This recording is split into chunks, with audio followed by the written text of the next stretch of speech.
They called him suspicious for sitting quietly in his truck. Said his jacket looked too official for someone like him. An old man. Black. Alone. The officers didn't ask questions. They dragged him out, slammed him onto the hood, and cuffed him like a criminal. He didn't resist, didn't shout. He just said one sentence that made everyone pause. Call the number in my phone labeled Pentagon, and do it before you ruin your careers. They laughed. But 10 minutes later, their radios crackled with a voice they weren't prepared to hear. And by the time the black SUV pulled up outside the station, it was too late to undo the damage. If you believe real respect is earned, not guessed by age or skin, drop a comment below and subscribe. This story deserves to be remembered.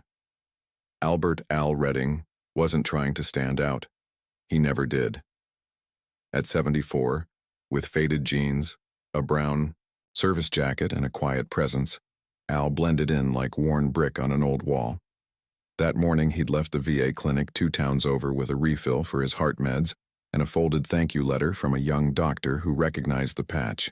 On his sleeve, got 101st Airborne, Vietnam, 68. He didn't ask for praise. He just smiled, tipped his cap, and said, "Appreciate it, Doc." The drive back was long but peaceful, until a rumble in his stomach reminded him of Ruby's Diner off Route 9. He pulled into the gravel lot just before dusk. The place hadn't changed in 40 years. Same neon sign buzzing, same checkered floor he used to mop as a teenager before enlisting. Al parked his beat-up Ford pickup near the back, the license plate still bearing his old veteran tag.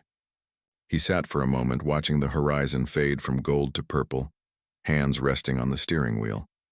A song from his youth played low on the radio. Sam Cooke.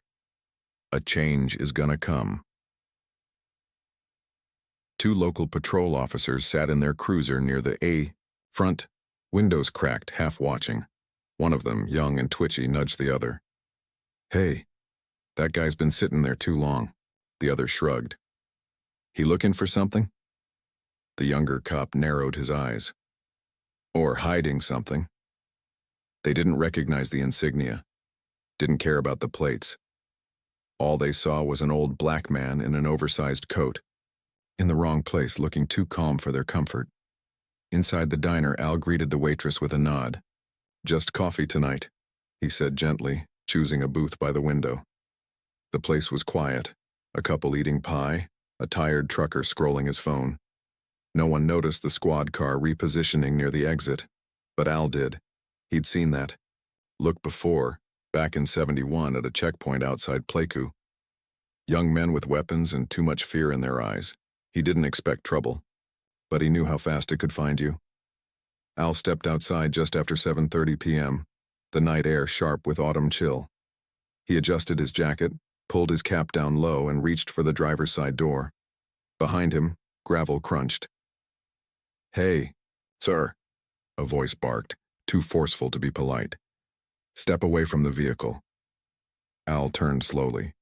2 officers stood 10 feet away, one older, one younger, the second gripping a flashlight like a weapon, its beam landing square on Al's chest. "Evening," Al said calmly, hands visible.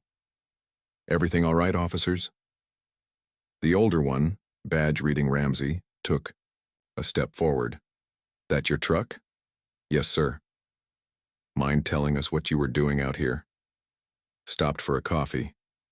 "You've been sitting out here for a while," the younger one added, voice sharper. "What's in your jacket?" Al raised his hands a little. "Cold evening. Nothing in the jacket but memories." That didn't land well.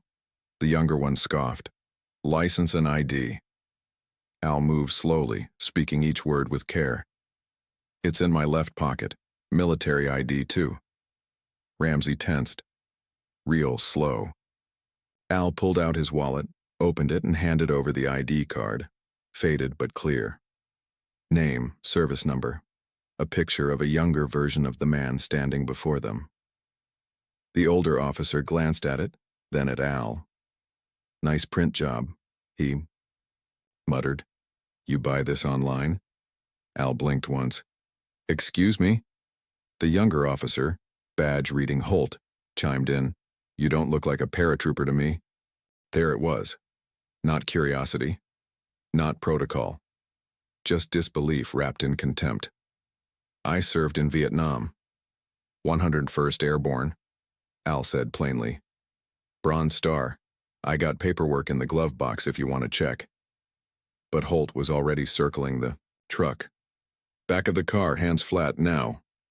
Al's voice didn't waver. On what grounds? Ramsey stepped forward, tension snapping like wire. You questioning us? No, sir, I'm asking for due process. That was all it took. Ramsey grabbed his arm. Holt pulled cuffs from his belt. Al didn't resist, but his voice, quiet and certain, cut through the dark. Call the number in my phone marked Pentagon. You'll want to do it now. They didn't. Not yet. The cuffs locked in with a click that echoed louder than the night. Al's face didn't change. His breath visible in the cold, he allowed himself to be turned, pressed against the hood of his own truck. The same one he'd rebuilt with his grandson last summer. Impersonating a decorated veteran, Ramsey growled. Holt pulled open the cruiser door, grinning like a man proud of a prize. Al didn't flinch, didn't fight. Years in uniform had taught him something these boys had never learned. Real strength isn't loud. A voice called out from the diner steps. Dale, what the hell are you doing? Jenny, the night waitress, stood frozen, apron still on, coffee pot forgotten in her hand. She'd seen Al every few months for years. Always quiet, always kind. She'd seen the patch on his jacket, the way he held the door for old ladies, the way he always tipped exactly 50%. For the ones who didn't come back, he once said. He's a veteran, she said, stepping closer. I've seen his ID, you're making a mistake. Ramsey turned toward her, puffed up with false authority. Back inside, ma'am, this doesn't concern you. But it did. People were watching now. A teenage girl filming with her phone from the gas station across the street. A pair of truckers with arms folded standing outside their rigs. Even the cook from Ruby's stepped out, wiping his hands on a towel, brow furrowed. Al met Jenny's eyes. Didn't say a word. He didn't need to. They pushed him into the cruiser, hard. The door slammed. The night muffled. Inside the vehicle, leather seats creaked as Ramsey and Holt high-fived up front, congratulating each other on a clean takedown. Al sat quietly in the back, wrists burning but back straight.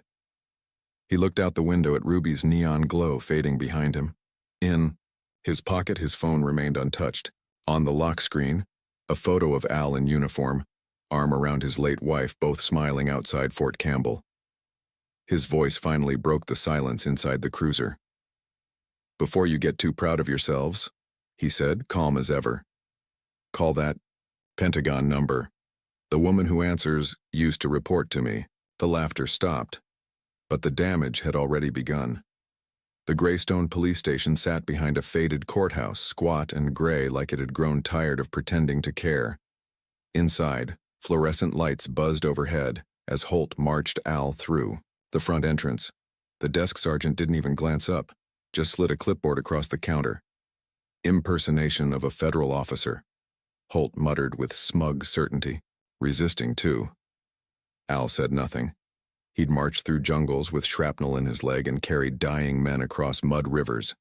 This was nothing but noise. They put him in a holding room, cinder block walls, metal chair bolted to the floor. Cuffed to the table like a threat. His jacket was tossed in the corner, his cap on the floor. Ramsey lounged near the doorway, coffee in hand, already talking big.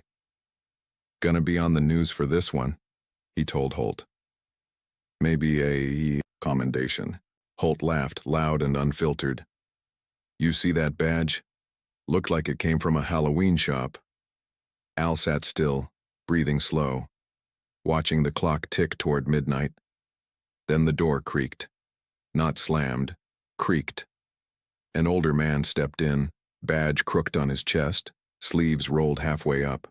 Chief of Police Ed Callahan, tired eyes and a permanent wince like life had given him too many late nights. He held Al's wallet in his hand, flipping the ID back and forth. This say you're retired First Sergeant Albert Redding? Al nodded. Once. That's correct. Bronze Star, Vietnam. Yes. And these two say you faked it. Callahan turned to Ramsey. You verify the ID? Ramsey shrugged. Could be fake. No one dresses like that without trying to get attention. Callahan frowned. Or maybe it's you two who need retraining. He tossed the wallet onto the table and folded his arms. I got a voicemail from someone in D.C., a woman who sounded like she eats kernels for breakfast. Said you've got a number in that phone we'd better call. Al met his gaze. Top right. Label says Pentagon. You'll want it on speaker. Callahan hesitated, but curiosity outweighed arrogance. He dialed. 3 rings. Then a clipped voice answered. Office of Deputy Secretary Hargrove. Ramsey paled. Holt stopped smirking, and everything started to shift. Callahan cleared his throat. This is Chief Ed Callahan of the Greystone Police Department. I've got a man here claiming he didn't finish. The voice on the other end cut him off like a blade through rope. Chief Callahan. This is Deputy Secretary Elaine Hargrove. Where is Sergeant Redding? Ramsey and Holt froze. Al sat quietly, posture straight, a calm storm building in his gaze. Callahan tried to salvage the moment. We had reason to believe he was impersonating. You detained a decorated war veteran, Hargrove snapped. You ignored his ID. You cuffed him, humiliated him, and now you're calling me because he asked you nicely. The room went silent. You have no idea who that man is, she continued, voice steel through the speaker. He served under fire while you were still learning to spell chain of command. He trained half the men who briefed the Joint Chiefs today. And you treated him like a threat because of his skin and his silence. Ramsey's mouth twitched. Holt backed up, the color draining from his face. You will release him, Hargrove said. Right now. Or I will have MPs at your door in 20 minutes and a call into your governor before sunrise. Is that clear? Callahan nodded before realizing she couldn't see him. Yes, ma'am. The cuffs fumbled open seconds later. Al flexed his wrists, slow and steady, like he'd done 1,000 push-ups on worse ground. Ramsey tried to mutter something, maybe an apology, maybe an excuse. But Al raised a hand. Save it. I gave you a chance to do the right thing. Callahan extended the wallet back. Sergeant, this was a mistake. Al took it, his voice low. No, a mistake is forgetting a name. This was a choice. He stood, taller than before. Not physically, but something in the air around him shifted. Ramsey stepped back. Callahan asked, Is there anything else we can do? Al looked at him. Start by training your men to see a uniform, even when the skin underneath doesn't match their picture. Then he walked out. Not rescued, not saved, but restored. By truth. By the time Al pulled back onto the highway, the town behind him looked exactly the same. But it wasn't. The girl across the street had uploaded her video. 1 minute and 14 seconds. Shaky footage of a quiet old man being slammed against. His truck, his calm voice, his warning. Call the number marked Pentagon. It hit TikTok before sunrise. By 9 a.m. it had 2 million views. By noon, national news anchors were saying his name. Sergeant Albert Redding. Bronze Star, 101st Airborne, Vietnam. At Ruby's Diner, Jenny stood behind the counter, jaw clenched as reporters shoved mics toward her. I told them he was a vet. I told them. Photos of Al in his younger days flooded the internet, uniformed. Medals pinned hand over heart. People shared their own stories. My dad served with him in Da Nang. He helped me fix my ramp after my stroke. He never asked for anything. The police department shut down comments on its social pages by noon, then deleted them altogether. Protests formed outside Greystone PD by sunset. Signs that read, You saw color, not courage. He survived war zones, not your ignorance. Respect is earned. And he earned it. Callahan tried to hold a press conference, but his voice cracked under the weight. We are reviewing procedures. No one cared. The crowd didn't want reviews, they wanted consequences. Ramsey was placed on immediate leave. So was Holt. Their pasts were dragged into the light. Body cam footage, internal complaints, moments everyone once ignored. Now they were headlines. Meanwhile, at Fort Campbell, a bulletin went out. Retired First Sergeant Albert Redding, recognized for service and conduct under duress. It wasn't about medals. Al didn't care for more pins, but it meant something to every young soldier reading it, especially the ones who looked like him. Back home, Al sat on his porch. As the sun dipped low, his phone buzzed with calls, messages, praise. He didn't respond to most. But when Jenny sent a photo of the protest, her standing strong, holding a sign with his picture, he finally smiled. Not because he needed recognition, but because someone saw him. And this time the whole country did too. Greystone changed, not all at once, but enough that you could feel it. The town council held emergency meetings. The mayor gave a tight-lipped statement. But real change didn't come from them. It came from the people who watched Al stand tall with cuffs on his wrists and couldn't forget it. The police chief, Ed Callahan, stepped down 2 weeks later. A quiet resignation letter, a line about accountability, and a handshake no one wanted. His replacement? A black woman from Richmond with a record of community-first leadership. Her first order of business, mandatory bias training, community review boards, and full transparency of body cam records. At Greystone High, history teachers added a segment on modern veterans, not just the battles they fought, but the battles they returned home to. One slide had Al's picture, captioned, "Courage doesn't retire." Churches started hosting town halls. Cops and teens sat in the same folding chairs talking about what respect looked like and what it didn't. People brought coffee. Jenny spoke at the first one. Her voice shook, but her spine didn't. I knew who he was. Why didn't they? Meanwhile, Al kept his distance. He didn't want parades, didn't need medals. He'd had enough ceremonies in his lifetime. But when a young lieutenant from Fort Campbell reached out asking to meet, he agreed. They met at the same diner. Al in his jacket, the lieutenant in dress blues. They didn't talk about war. They talked about what comes after. She said they'll test me, the young man admitted. Because of how I look, because I'm quiet. Al nodded slowly. They will. And they'll be loud. But don't match their noise, match their excellence. He slid a napkin across the table, a name written in pen. Pentagon contact. Friend of mine. Not for skipping steps, just for when they pretend you don't belong. The young man looked at it like gold. Al stood to leave, tossing a few bills on the table. Stand tall, he said, just before the door closed behind him. They'll learn, one way or another. And just like that, the story moved forward. Not ended, but passed on. Months passed. Winter softened, but the story didn't fade. Al Redding never gave interviews, didn't go on morning shows. He let the footage, the cuffs, the calm voice, the Pentagon call, speak for itself. He didn't need to explain dignity. He had lived it. At home, he kept a drawer with his medals, a faded flag, and the phone that started it all. He never changed the contact. It still read, Pentagon. Jenny called sometimes, not to talk about the past, but to tell him the diner now offered discounts to all veterans. They hung a framed photo of Al by the front window. She said kids pointed at it now and asked, "Is that the man from the story?" One morning, Al sat on his porch, thermos in hand, watching frost fade from the grass. His wife's chair sat empty beside him, but he could still hear her voice. "Hold your fire, Al. It burns brighter that way." He didn't know how long he'd keep getting messages from strangers, but they kept coming. Veterans who felt seen, sons and daughters who now understood what quiet strength looked like.